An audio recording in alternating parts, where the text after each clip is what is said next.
अति आशंकित, होगा क्या भविष्य अनिश्चित। निश्चल भाव से करते यत्न, शिक्षा पथ में तब क्यों वे। ये कदापि उचित नहीं कि एक वानर बालक शिक्षा ग्रहण करे और देव पुत्र शिक्षा से वंचित कर दिया जाए। पुत्र मेरा हो या किसी अन्य देवता का, सूर्य देव से शिक्षा प्राप्त करने का प्रथम अधिकार देव पुत्रों को ही होना चाहिए। किंतु सूर्य देव पक्षपात करते हुए एक वानर बालक को वरीयता देकर उसे शिक्षा दे रहे हैं। वरुण देव, हनुमान कोई साधारण वानर बालक नहीं, रुद्रांश है। ज्ञात है मुझे, किंतु सत्य तो यही है कि वो है तो एक वानर बालक ही, और वानर बालक से पूर्व वरीयता देवपुत्र को मिलनी चाहिए। आप सब भी स्मरण रखिए, यदि सूर्य देव मेरे पुत्र को शिक्षा नहीं देंगे तो हनुमान की शिक्षा किसी भी प्रकार से पूर्ण नहीं होने दूंगा मैं। वरुण देव, आप चुनौती दे रहे हैं मुझे? हाँ,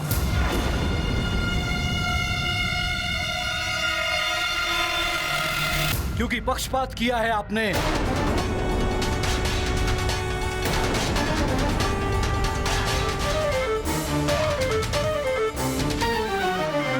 नारायण नारायण, जब राहु शीश पर सवार हो तो मति ऐसे ही भ्रष्ट हो जाती है जैसे वरुण देव की हुई है। उन्हें तो स्वयं ही ज्ञात नहीं है कि वो क्या बोल रहे हैं। राहु उनके शीश पर चढ़कर उनसे बुलवा रहा है। नारायण नारायण। वरुण देव, ये मिथ्या आरोप है मुझ पर। मैं सूर्य कभी किसी के साथ पक्षपात नहीं करता। सूर्य लोक में जो भी बालक शिष्य बनने आता है उन सब की परीक्षा ली जाती है। यदि आपका पुत्र गव योग्य होता तो उसे हनुमान से पूर्व शिक्षा दी जाती, और हनुमान को अन्य छात्रों की तरह गव की शिक्षा को पूर्ण होने तक की प्रतीक्षा करनी पड़ती। वरुण देव, आज तक मेरे न्याय पर किसी ने भी प्रश्न नहीं उठाया है।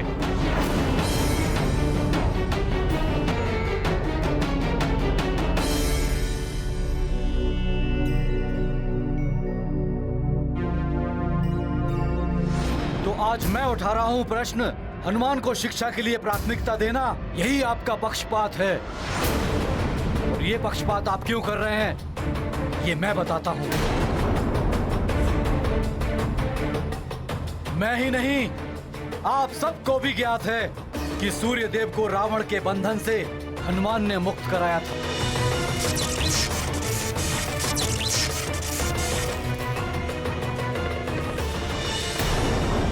उस उपकार का प्रतिफल चुकाया गया है हनुमान को शिष्य बनाकर। ये पक्षपात नहीं तो और क्या है? वरुण देव, आप अमर्यादित व्यवहार कर रहे हैं जो देव सभा के अनुकूल नहीं है। वरुण देव, शिक्षा तो मेरे पुत्र जयंत की भी स्थगित है, किंतु मुझे तो इसमें कोई आपत्ति नहीं है। आपको आपत्ति होनी चाहिए।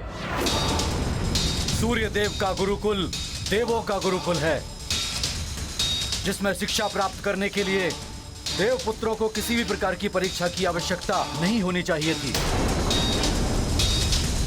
योग्यता का मापदंड गुरु और शिष्य दोनों के लिए आवश्यक है, इसीलिए परीक्षा का विधान है ये। मुझे तो ये भी ज्ञात नहीं, ऐसी कौन सी परीक्षा ली आपने मेरे पुत्र की जिसमें उसे आपने अयोग्य घोषित कर दिया?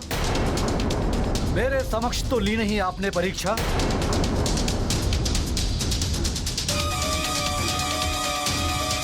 यदि मेरी परीक्षा पर आपको संदेह है तो मेरे पास उसके लिए भी एक हल है,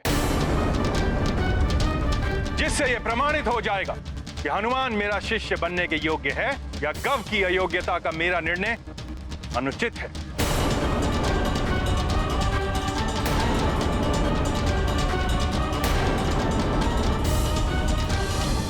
उत्तम, अति उत्तम, बड़ा ही शुभ समाचार लेकर आए हो राहु। बस दशानन, किसी भी प्रकार इस प्रतिस्पर्धा में उस बानर को परास्त कराना है। जानता हूं उस वानर की पराजय ही हमारे विजय का मार्ग प्रशस्त करेगी। और तब सूर्यदेव अपने वचन के अनुसार उस बालक को शिक्षा नहीं देंगे।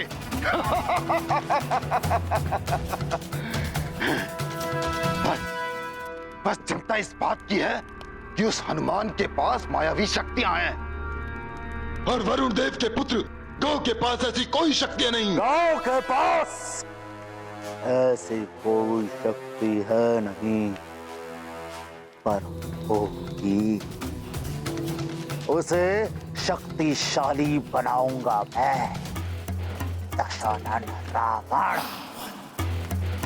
उस वानर बालक के पास दिव्य शक्तियां है ना, तो गौ को मायावी शक्तियां प्रदान करूंगा मैं। उन शक्तियों को पाने के पश्चात गौ सहजता से उस वानर बालक को परास्त कर देगा।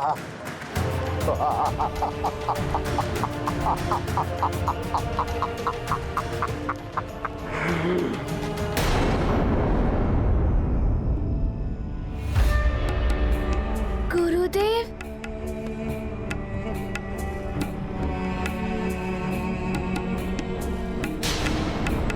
प्रणाम गुरुदेव।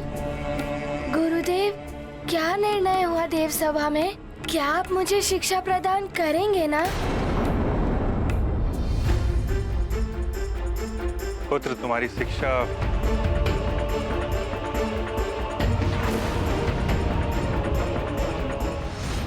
बोलते बोलते रुक क्यों गए गुरुदेव? क्या हुआ गुरुदेव, आप रुक क्यों गए? कहिए ना, मेरी शिक्षा पूर्ण होगी या नहीं? अब तुम्हारी आगे की शिक्षा तुम्हारे अपने ही हाथ में है वत्स। मेरे हाथ में? मैं कुछ समझा नहीं गुरुदेव। हनुमान, देव सभा में ये निर्णय हुआ है कि समस्त देवताओं के समक्ष तुम्हारे और वरुण देव के पुत्र गव के मध्य प्रतिस्पर्धा होगी। जो भी इस स्पर्धा में विजयी होगा वही मेरा शिष्य होगा। ये स्पर्धा आज ही होनी है पुत्र। क्या तुम प्रस्तुत हो इस स्पर्धा के लिए?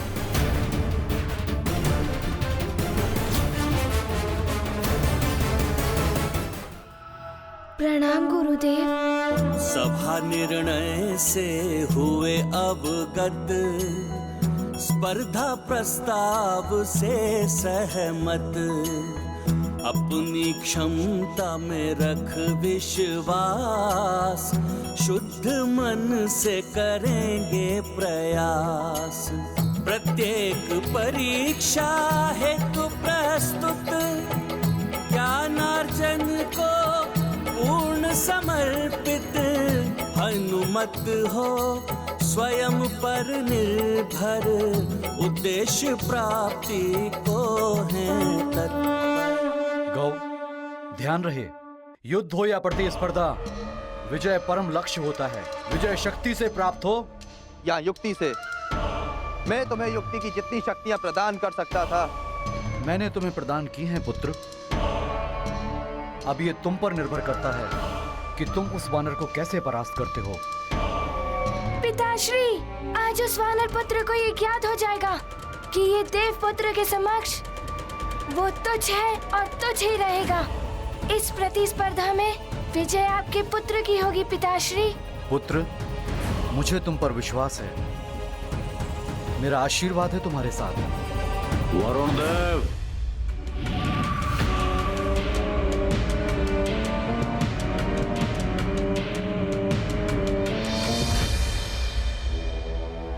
ये रावण यहां भी आ गया।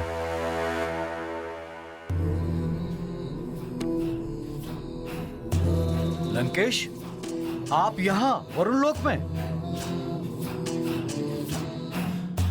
वरुण देव, रावण के लिए कोई भी लोक अगम्य नहीं है। धरती से स्वर्ग लोक तक, ब्रह्मलोक से सूर्य लोक तक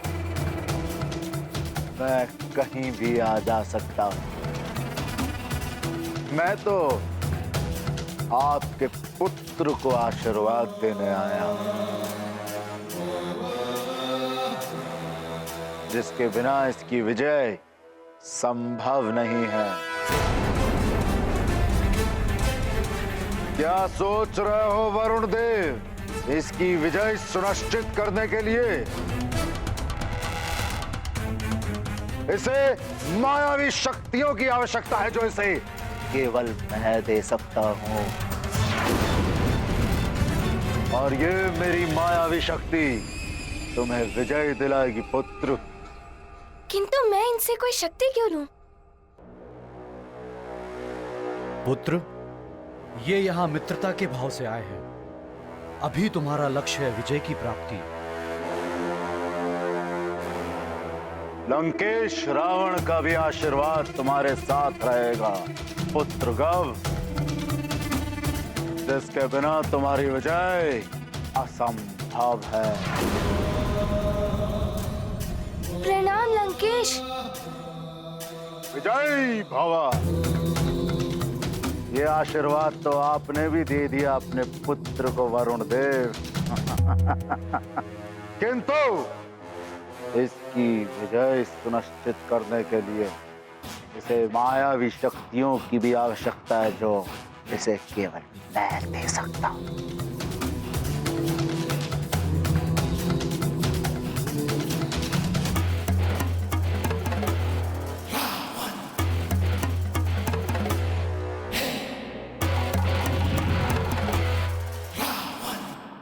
ये लोग अब यही है मायावी मुद्रिका। इस मुद्रिका की मायावी शक्तियां तुम्हारी विजय सुनिश्चित करेगी पुत्र। ले लो।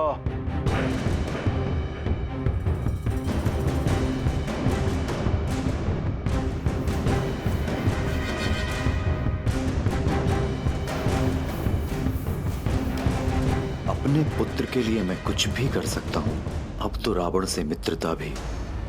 किंतु इससे प्रयोग कैसे करना है लंकेश? तुम्हें कुछ विशेष नहीं करना है पुत्र। पर्दा आरंभ होने के पश्चात जैसे ही तुम्हें अवसर मिले, इसके रत्न को दबा लेना। इसमें निहित मायावी शक्तियां जागृत हो जाएंगी, फिर ये स्वयं ही अपना कार्य करेंगी पुत्र।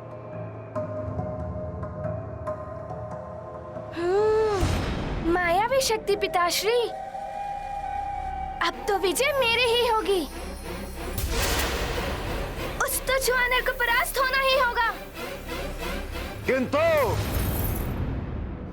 स्मरण रहे पुत्र, इसका उपयोग तुम केवल एक ही बार कर सकते हो।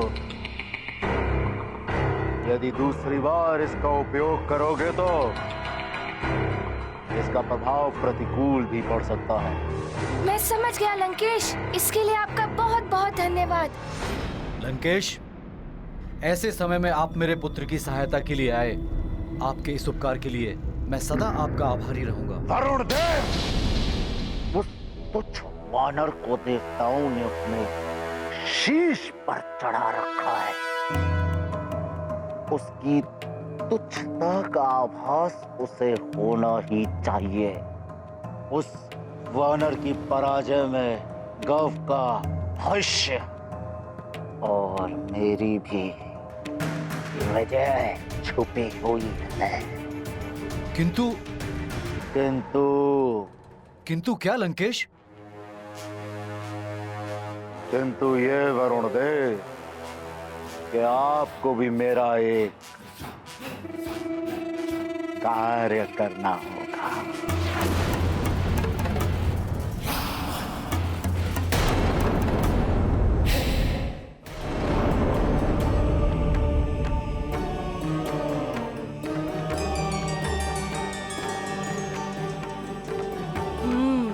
हम भी तो देखें हनुमान और गव के मध्य कौन सी स्पर्धा होने वाली है। ये वरुण देव कहाँ रह गए?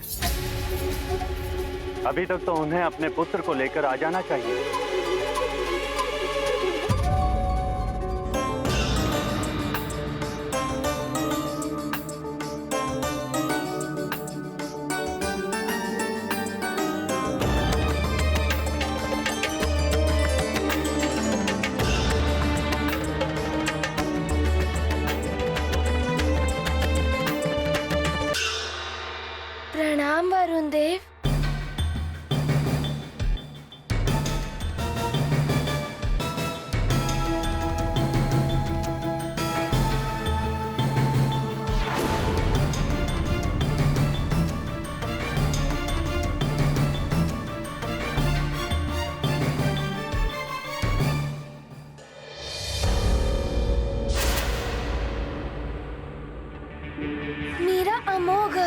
इससे तुम स्वयं को रक्षित नहीं कर पाओगे हनुमान। देवगुरु बृहस्पति, वायुदेव, अग्निदेव एवं यहां उपस्थित सभी देवगण एवं बालकों, आज आप सबके समक्ष एक स्पर्धा होगी हनुमान और गव के मध्य, और जो भी स्पर्धा में विजेता होगा उसे ही सूर्यदेव की शिक्षा प्राप्त होने का अधिकार होगा।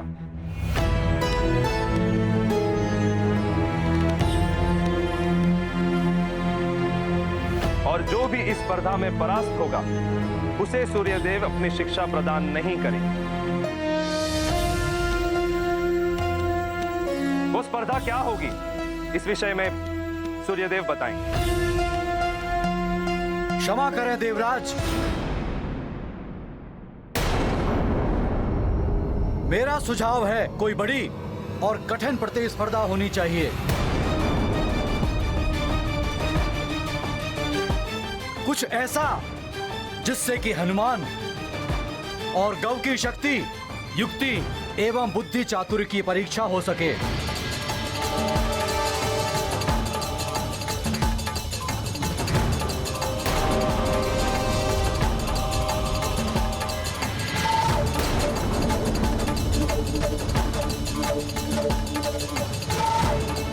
एक बार सूर्यदेव बड़ी प्रतियोगिता के लिए हाँ कर दें, फिर मैं वो करूंगा जो रावण ने कहा था। मैं ऐसी प्रतिस्पर्धा रखूंगा कि वरुण देव भयभीत होकर स्वयं ही अपने पुत्र को प्रतिस्पर्धा से हटा लेंगे।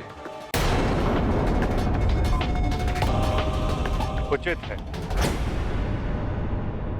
यदि वरुण देव की यही इच्छा है कि प्रतिस्पर्धा कठिन होनी चाहिए, तो यह स्पर्धा काल कुंभ के भीतर से ध्वजा लेकर आने की।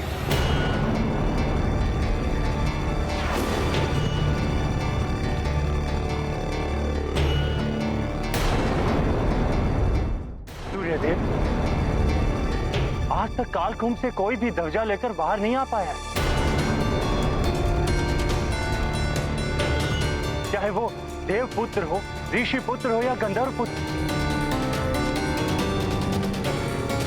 जो भी उस ध्वजा को लेने कालकुंभ में गया है, वो वहीं पर बंदी बनकर रह गया है।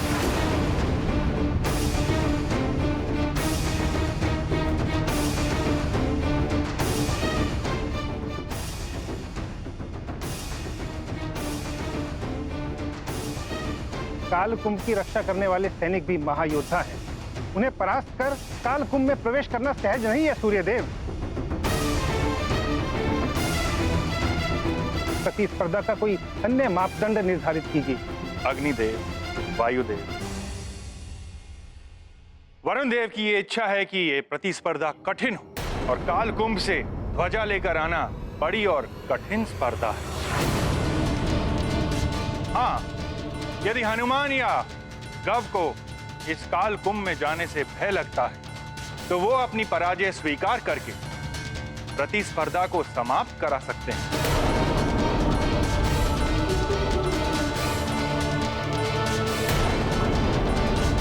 यदि किसी को कोई आपत्ति ना हो, तो ये प्रतिस्पर्धा आरंभ की जाए।